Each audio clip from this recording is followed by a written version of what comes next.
వీడొక మనిషి అమ్మ, లేదంటే ఒక తండ్రి. ఈ తండ్రికి ఇద్దరు కొడుకులు ఉన్నారు. ఈ ఒక కొడుకు, వీడొక కొడుకు, ఇద్దరు కొడుకులు. వీడికి 5 మంది కూతుళ్ళు ఉన్నారు. సో ఈ కొడుకు పేరు మనసు. ఈ 5 మంది కూతుళ్ళ పేరు, ఒకరి పేరు కన్ను, చెవి, ముక్కు, నోరు లేదా నాలుక. ఇంకొక కూతురు పేరు చర్మం. సో వీడికి రూపం అనేది ఉండదు, వీడికి రూపం అనేది ఉంది. వీని పేరు ఏంటంటే బుద్ధి. బుద్ధి ఎక్కడ ఉంటుంది? బ్రెయిన్ అంటాం కదా, మెదడు. మరి గుండె అంటాం, గుండెకి రూపం ఉంది. కానీ మనసుకు రూపం ఉందా? లేదు. ఇతని పేరు ఏం పేరు? వీడి పేరు జీవాత్మ. ఈ తండ్రి పేరు ఏం పేరు అంటే జీవాత్మ. ఈ జీవాత్మ అనే వ్యక్తికి బుద్ధి, మనసు అనే 2 కొడుకులు, ఇంద్రియాలు, వీటిని ఏమంటామంటే మనం ఇంద్రియాలు అనే 5 మంది కూతుర్లు ఉంటారు. మనసు, బుద్ధి అనే అన్నదమ్ములు ఇద్దరు ఇట్లా పట్టుకొని చెల్లెళ్ళని పిలుచుకొని పోతుంటే, ఈ చెవి అనే చెల్లెలకి అక్కడ గాజులు కనపడినాయి. కనపడిన వెంటనే నాకు గాజులు కావాలా అని అడిగింది. అంత గాజులకు కావాల్సినంత సొమ్ము వీళ్ళ దగ్గర లేదు. గాజుల వాల్యూ ఎంత? 30 రూపాయలు. కానీ వాళ్ళ దగ్గర ఉండేది 3 రూపాయలు. అప్పుడు ఏమంటాడు? వీనికి ప్రేమే చెల్లెళ్ళ మీద, సిస్టర్స్ మీద, వీడికి ప్రేమే. వెంటనే ఈ మనసు అనేవాడు ఏమంటాడంటే, చెల్లెలు అడిగింది తప్పైనా ఒప్పైనా దాన్ని తీసుకొని ఇవ్వాల్సిందేదే, అది ప్రేమ అంటే అంటారు. ఎట్లా తెస్తావురా అని అడుగుతాడు. వీడు అరే ఎలా తెస్తావురా నువ్వు అని అడిగితే ఏముంది, వానికి తెలియకోకుండా మెల్లిగా తీస్తాం. మెల్లిగా తీయడాన్ని ఏమంటున్నారాడా? దొంగతనం. ఏది చేసినా, ఎలా చేసినా, దొంగతనం చేసినా, ఇంకోటి చేసినా, చెల్లెలు సంతోషంగా ఉంటే చాలు అనేది వాని కాన్సెప్ట్. కానీ వీడేమంటాడు, బుద్ధి అనేవాడు, అరే దొంగతనం ఎందుకు చేయలేరా, ఇంటికి వెళ్దాం, నాన్నని అడుగుదాం. నాన్న దగ్గర డబ్బులు లేవన్నాడు అనుకో, నాన్న మా దగ్గర 3 రూపాయలు ఉంది, మిగతాది నువ్వు ఇస్తే మేము కొంటాం. పోనీ డబ్బు లేదంటున్నావు కదా, అట్లీస్ట్ నువ్వు చెప్తే ఆ షాప్ వాడు అప్పిస్తాడు, తీసుకొని వస్తాం, చెల్లెలకి ఇస్తాం, చెల్లెలు సంతోషపడుతుంది అంటారు. ఈ రెండిట్లో వీడు చెప్పిండేది మంచా, వీడు చెప్పిండేది మంచా కదా? ఏమీ ఇది చేయకుండా వెంటనే ఇన్స్టెంట్గా హ్యాపీ రావాలని, ఇన్స్టెంట్గా హ్యాపీ కోసము వెంటనే వీడు ఏం చేస్తాడు? ఈ మనసు అనేవాడు రాబరీ చేస్తాడు, దొంగతనం చేస్తాడు. దానివల్ల వచ్చే ఫలితం ఎవరు అనుభవించుతారు? వీడు అనుభవించుతాడు. ఎవరు? జీవాత్మ అనే తండ్రి అనుభవించుతాడు ఆ బాధని. చూడండి, ఏదైనా చిన్న పొరపాటు చేసి వస్తే ఇంటికేమో మీరు పోయి రగ్గు కప్పుకొని వండుకుంటారు, కానీ వచ్చి తిట్లు ఎవరికి తిట్టేది? పేరెంట్స్, నాయన అనేవానికి. ఆ నాన్నగారి పేరే జీవాత్మ. ఆ జీవాత్మ అనేవాడిని తిడతారు. ఎట్లా కొడుకులను కన్నావో.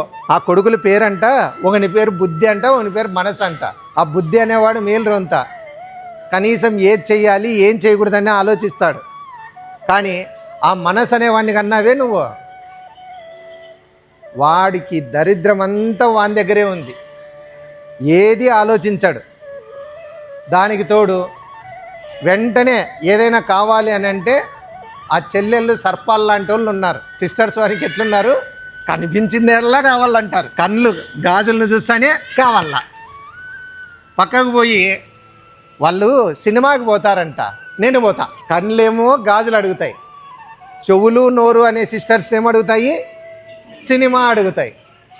అంటే మనం ఇక్కడ గమనించవలసింది ఏమంటే, ఈ ఇంద్రియాలు అనేటివి పాముల్లాంటివి. వాటికి విచక్షణ జ్ఞానం అనేది ఏమి ఉండదు. అవి కంట్రోల్ లేని గాలిపటాలు లాంటివి.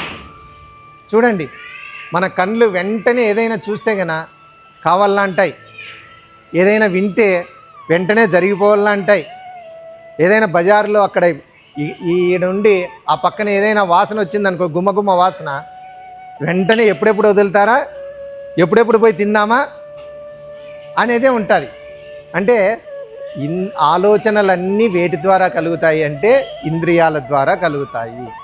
సో ఈ ఇంద్రియాలన్నీ టక్కని సాటిస్ఫైడ్ చేయడానికి ఏది మొదట పూనుకుంటుంది అంటే మనస్సు. కానీ ఆ చేసే పనిలో విచక్షణ జ్ఞానాన్ని, డూస్ డోంట్స్, ఏం చేయాలి ఏం చేయకూడదని చెప్పేదే బుద్ధి. సో ఇవన్నీ సక్రమంగా జరిగినప్పుడు ఈ జీవాత్మ అనే తండ్రి సంతోషంగా ఉంటాడు.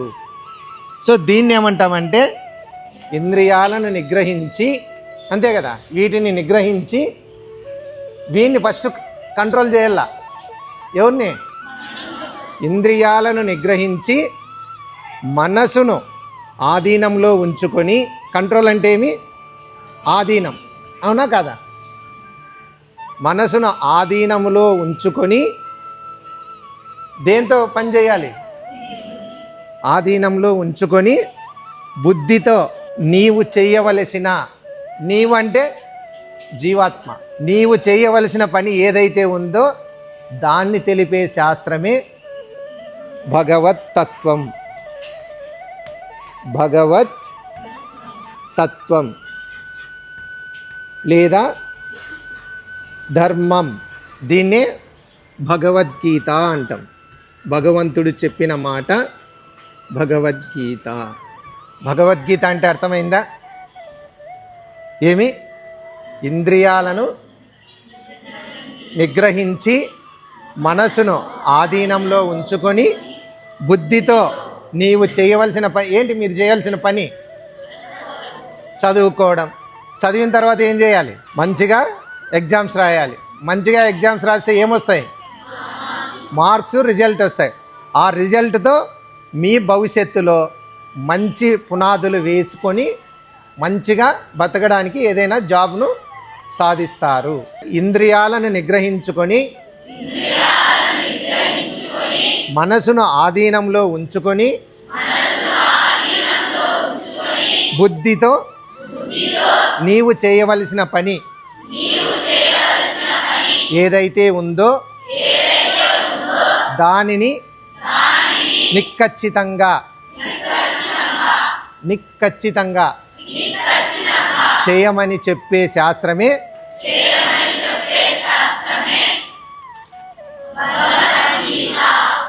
లను నిగ్రహించుకొని మనసును ఆధీనంలో ఉంచుకొని బుద్ధితో పని చేసేదాన్నే భగవద్గీత అంటారు. భగవద్గీత అంటే ఇంద్రియాలను అదుపులో ఉంచుకొని మనస్సును ఆధీనంలో పెట్టుకొని బుద్ధితో నిక్కచ్చితంగా చేసే పనిని భగవద్గీత అంటారు. నీ ఇంద్రియాలు ఎప్పుడైనా నిన్నేమైనా డివైడ్ చేసినాయా? నా ఇంద్రియాలు నన్ను చాలాసార్లు డిస్ట్రాక్ట్ చేసినాయి సార్. ఒక ఉదాహరణ చెప్పు. ఆ ఇంద్రియాలలో ఏ ఇంద్రియం నిన్ను ఫస్ట్ డిస్టర్బ్ చేసింది? కళ్ళు. ఏం చూసించే డిస్టర్బ్ అయినావు? నేను శ్రద్ధగా చదువుకునేటప్పుడు ఫస్ట్ నా పక్కన ఉన్న వాళ్ళు మొబైల్ చూస్తుంటే చెవు అనే ఇంద్రియం విని అది మనస్సుకు చెప్పి కళ్ళ ద్వారా చెప్పింది మనసుకి, వాళ్ళు చదువుకోకుండా మొబైల్ చూస్తున్నారు, నువ్వు చూడు అని చెప్పింది. Very good. అది ఎవరికి చెప్పింది? కళ్ళకు చెప్పింది. ఫస్ట్ కళ్ళకు చెప్పింది. కళ్ళు చెప్పిన తర్వాత కళ్ళు మరీ మనసుకు చెప్పి ఇతను లేవట్లేదు, మీరు చర్మానికి చెప్పి పుస్తకాలను ఎత్తిపెట్టించి మొబైల్ని చూడమని చెప్పండి. Very good. చదవాలనే శ్రద్ధ పోయి ఇంకొక దాని మీద ఆలోచన వెళ్ళింది. అంటే మన ఇంద్రియాలు ఏం చేసినాయి? మనల్ని కంట్రోల్ చేస్తాయి, మనల్ని కంట్రోల్ లేకుండా చేశాయి. సో దానివల్ల ఎఫెక్ట్ ఎప్పుడు పడింది? మరుసటి రోజు టెస్ట్ రాయనప్పుడు అప్పుడు నాకు తెలిసి వచ్చింది సార్. ఓకే. సో అప్పుడు ఆ టైంలో బుద్ధి ఏమైనా చెప్పిందా నీకు? అప్పుడు బుద్ధి పని చేయలేదు. ఎస్. మార్కులు వచ్చినప్పుడు బుద్ధి పనిచేసింది. బుద్ధి పనిచేసింది. కానీ నిజానికి బుద్ధి ఎప్పుడు పని చేయాలి అంటే ఎప్పుడైతే మనం డిస్టర్బ్ అవుతామో అప్పుడే బుద్ధి పని చేస్తే నువ్వు బుద్ధిమంతుల్లా 10 మందికి కనపడతావు. ఆ ఇంద్రియాలు మిమ్మల్ని డిస్టర్బ్ చేసినప్పుడు, మీ మనసు నిగ్రహాన్ని కోల్పోయినప్పుడు కూడా మీకు బుద్ధి చెప్పలేదు మీ బుద్ధి అని అంటే మీరు మూర్ఖులు అని అర్థం. సో కాబట్టి నువ్వు మూర్ఖుల్లా ఉండద్దు, నువ్వు ఒక జ్ఞానవంతునిగా ఉండు అని చెప్పే శాస్త్రమే భగవద్గీత. ఓకేనా? చెప్పమ్మా, భగవద్గీత అంటే నువ్వు ఏ విధంగా అర్థం చేసుకుంటావు? ఇంద్రియాలను నిగ్రహించి మనస్సును ఆధీనంలో ఉంచుకొని బుద్ధితో పని చేయడమే భగవద్గీత. అలాంటి సందర్భం ఎప్పుడైనా ఏదైనా నువ్వు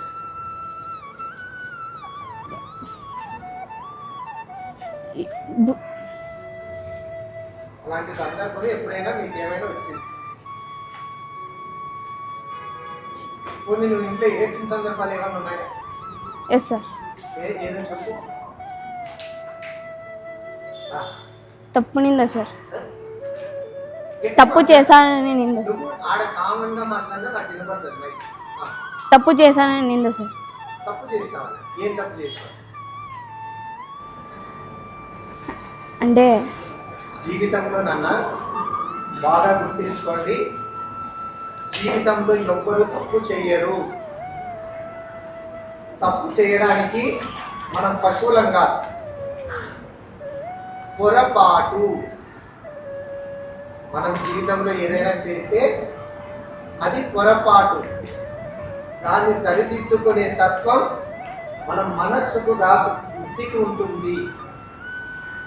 కాబట్టి మనం తప్పు చేయలేదు, పొరపాటు చేసినాం అంతే. ఆ పొరపాటు ఏంటి? అంటే మీ అమ్మాయి బయట తిరుగుతుంది అట్లా. మీ అమ్మాయి బయట తిరుగుతుంది అని అంటారా? Yes sir. నిజంగా నువ్వు తిరిగావా? లేదు సార్. మీ అమ్మాయి బయట తిరుగుతుంది. నువ్వెక్కడికి వెళ్ళినావు అప్పుడు? వాళ్ళ మాట అన్నా ఇప్పుడు ఎక్కడో ఏదో సందర్భంలో చూసింటారు కదా. Yes sir. నువ్వెందుకు వెళ్ళావు? ఏదైనా మా ఊర్లో ఉండే ఫ్రెండ్స్ని క్వశ్చన్ గురించి అడిగేకపోయి ఉంటాం సార్. మీ అమ్మాయి ఇట్లా బయట తిరుగుతుంది, ఎవరితోనో మాట్లాడుతుంది అని. అంటే నువ్వు ఏదో ఒక పని మీద పోయింది ఏంటంటే అది చూసే ఇంద్రియాలకి వాళ్ళకి తెలియదు నువ్వు ఎందుకు పోయినావు అని. అవునా? ఎస్. అంతే కదా. నువ్వు పోయిందే దేనికోసం? ఏదో క్వశ్చన్ పేపర్ని అడగడానికి వెళ్ళావు, కానీ అక్కడ చూసిన కన్ను ఏం చేసింది? మీ నాన్న అనే చెవుల దగ్గరికి పోయి ఆ నోరు అనే దొంగ మాట్లాడాడు. అప్పుడు నీకేమనిపించింది? చేయని తప్పుకు కూడా ఇలా నిందిస్తున్నారని బాగా అనిపించి నీకేమన్నా ఏదైనా సంతోషం కలిగిందా, బాధ కలిగిందా? నా తప్పుని సరిదిద్దుకొని మా నాన్నకి చెప్పింటే సంతోషమే కలిగింది సార్. సంతోషం. నీకు ఫస్ట్ బాధ, ఆనందం అలాంటివి ఏం రాలేదా? బాధ ఏం కాలేదు సార్. నేను చేయని తప్పుకి బాధ్యులు కాదు. బాధపడలేదు? లేదు సార్. బాధ లేదు, సంతోషము లేదు అనే ఫీలింగ్స్ నీకు ఎక్కడ అనిపించినాయి సార్? నీకు బాధ లేదు, సంతోషం లేదు అని చెప్తున్నావు కదా. సంతోషం ఉంది సార్. తప్పుని నేను తప్పు చేయలేదు అని మా నాన్నకి చెప్పిన తర్వాత సార్. ఆ సంతోషం ఎక్కడ ఎక్కడ ఏర్పడింది నీకు? సంతోషం మనసులో సార్. మనసులో. ఇది మనసు చూడు. అంటే అక్కడ నువ్వు మనసు కన్నా బుద్ధితో ఆలోచించు. నేను ఏ తప్పు చేయలేదు, సో కాబట్టి నేను చేసిన పని మంచిదా చెడుదా అని ఎక్స్ప్లెయిన్ చేయడానికి మీ నాన్నకు ప్రయత్నించావు బుద్ధితో. అదే మనసుతో అయిందంటే కనుక వెంటనే బాధపడము, ఏడవడము, లేదంటే కనుక కప్పిపుచ్చుకోవడం కోసమో ప్రయత్నం చేసేదా. సో అంటే నువ్వు ధర్మం పాటించినావు. సో ఆ ధర్మం ఏమంటామంటే భగవద్గీత అంటారు. ఓకేనా? అట్లాంటివి ఏమన్నా జరిగినాయా నీకు? జరిగినాయి. ఏం జరిగినాయి? ఇంట్లో వాళ్ళు వస్తువు తెమ్మని పంపించినప్పుడు నా ముక్కు అనే ఇంద్రియం ఇంకో వాసని చూసి నేను కొనాల్సిన దానికన్నా వేరేది కొనిచ్చి నన్ను ఇంట్లో వాళ్ళతో తిట్టింది. అవునా? Okay, very good. సో అంటే ఇప్పుడు దొంగలు ఎవరు మనకి? మన ఇంద్రియాలు. 5. ఎవరు మన దొంగలు? డాను ఎవరు? మనసు డాను, ఆ, ముక్కు, కళ్ళు, ఇంద్రియాలు దొంగలు. Very good.